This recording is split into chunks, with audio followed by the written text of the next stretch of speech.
Yo, what's up, man? What's going on? Danny Swift Garcia, live on the Boxing Voice Radio. What's going on, my friend? Working hard, man. I just got done working out. You already know, putting out work. In March 15th, Puerto Rico is going down. Showtime. Now, I know that the task at hand is clearly to gain the Puerto Rican fans to make you a bigger fighter, is it not? Yeah, of course. That's the mission. You know, I'm trying to reach out to my fans in Puerto Rico and give them a great show. Now, talk to us about Mauricio Herrera. Why Herrera?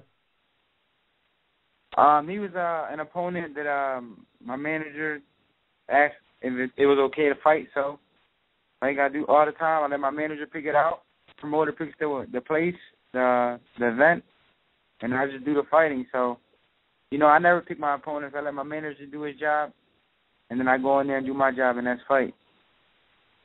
Now, many interviews ago, we had you on the show, and you and your father expressed that there was a point in time where you had to catch a cab to one of your fights. Do you feel now that things have changed, that now you're being promoted like the fighter that you should have been promoted way back then?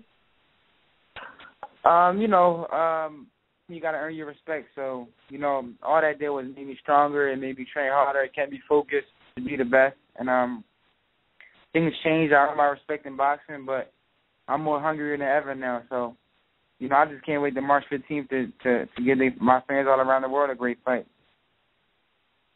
Now, you know I'm not an instigator or nothing, but I am a truth teller. And we had Mauricio Herrera on this show last week, and he said that literally, these are his words, that your father was practically begging the Puerto Ricans to accept you. Did you feel that?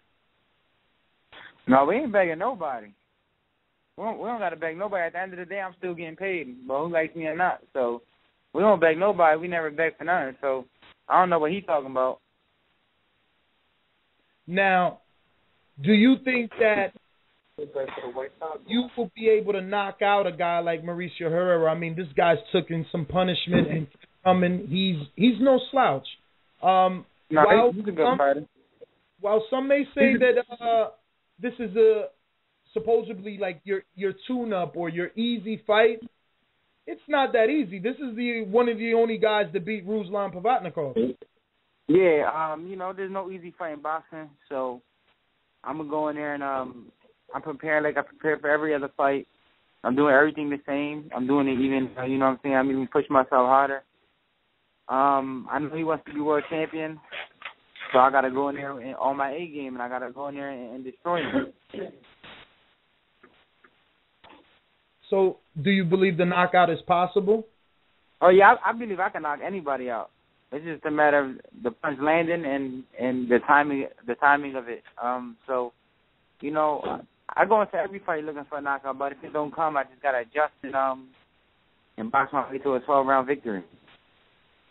All right, and my final question before I pass you to Victor Salazar is, when you envision this fight, how do you see it? Because, I mean, many interviews ago, you always wanted to fight in Puerto Rico. You and your dad constantly told me that you wanted to have a fight in Puerto Rico. Now you got it, and it's Puerto Rico versus Mexico.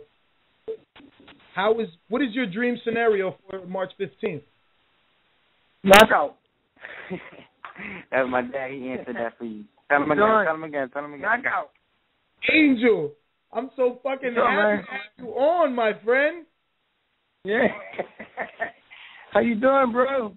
What's happening? I'm good, man. I'm good. How are you? Good, bro. Getting ready for Danny March 15th, or Danny can tear this up real quick. Angel, when we get done with Danny, we definitely need to talk to you, okay? So make yourself available for us. All right. All right. All right, cool. Danny, so you were saying you envisioned the knockout, but how do you see it? I mean, how do you see these Puerto Rican fans? I mean, they're going to go crazy. They're going to go crazy. They're going to go crazy because that night I'm representing Puerto Rico. I'm going to go in there and, you know what I'm saying, no Mexicans they ain't gonna go for no Mexican in Puerto Rico, so all the fans are gonna be on my side, and we're gonna go in there. We're gonna tear the house down, and then we're gonna celebrate. We're going to the beach. I'm gonna pass it to Vic Salazar real quick so we can get you out of here. Vic, what's up? You ready? Yeah. We had Herrera on last week, and he was surprised, and I was surprised too when I was watching the post fight, the presser. Angel wasn't talking that much. Is that at all surprising to you? I mean, the last two fights, it's been Angel going off, and he wasn't saying much about Herrera. I mean, there's not really much to say about him. We just gonna post this fight like we going to every other fight. We don't need to say nothing. We just gonna go in there and handle business. He didn't say nothing smart, so he didn't get the treatment. But if he say something, then he's gonna get attacked. So I guess he played it smart. So he did a good job. So it was more of him just being respectful than anything else, because he felt like you guys were underestimating him because you weren't coming at him. No doubt. At the end of the day, like, that's not the fight. So he got to worry about March 15th. He don't got to worry about my dad talking at a press conference. Like, that's not the fight. So he should be worrying about me. I don't know if he's worrying about him going all out at the press conference and stuff like that. Now, you made your mark. You're the king of 140. Does it at all bother you when Mayweather's out there and they're not even acknowledging you right now, putting you on polls? They got Maidana and they got Calm, but no Danny Swift Garcia, even though the fans, they've been calling for it. I'm not really worried about that. Mayweather, he built his own legacy. I'm building my own legacy.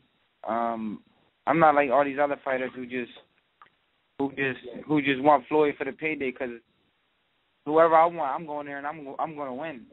So, at the end of the day, I'm still making good money, and I let my manager do his job and I do my job. Now, obviously, this is your introduction to the Puerto Rican fan base in Puerto Rico. Realistically, how many more times do you want to fight there? And do you think Golden Boy can do something like Top Rank did with Cotto, put you on before the Puerto Rican Day Parade, whether it's in Philly or whether it's in New York and Brooklyn? I think that would be a great idea. But, we got to get past this fight first. We can't look ahead. I'm focused on March 15th, and it's going to be another great performance by me. Now, we spoke to you before, and, the move to 147 wasn't imminent for you guys. It wasn't really, let's jump up right now. I mean, realistically for this year, how many times do you see yourself fighting at 140, or do you see a jump to 147 in the cards? I really don't know. I'm a 140-pound fighter. It takes a lot of work. It takes a lot of sacrifice to make the weight, but I still feel strong making the weight. My chin feels strong. I feel strong. I feel fast. My vision's still good. And when I start feeling weak, like I can't, train right and I'm not performing right because I'm making weight, then I think that'll be the time for me to move up. And my last question before I get Ness back on, you're hunted at 140. People have been calling your name. As recently as last January, Lamont Peterson said, let's do a Danny Garcia fight, unify the belts. What do you think of Lamont Peterson as a fighter, and that being a big fight down the road, hopefully your next fight? I think he's a good fighter, but I just beat somebody he got knocked out by. So how does that give him a chance to even face me? He has to at least be the top fighter. I've been beating all these top fighters, and he just beat the guy from Canada. That was a good fight and that was a good win for him, but he wasn't a top fighter. And he definitely got to be the top fighter before he faces me. The IBF would have been mine anyway if he would have fought for it from Matisse. If him and Matisse would have fought for it, then the belt would have been mine. But I don't know why he didn't do it. I know that's my last question, but I just had one more question. Herrera basically said that, he's been in with tough guys. He's been in with big punchers like Provodnikov. He basically said Provodnikov was a tougher fight for him than you. Obviously, I don't know what he meant by that. But, I mean, with all things considered, if it's not Peterson, I mean, there's another belt out there we're providing for. If you think of a fight like that, that fight with the Russian dude, like, that wasn't even a world-class fight. It was nothing involved. It wasn't even a big fight. So how can you even say that? I don't think he's ever even fought in a world title fight.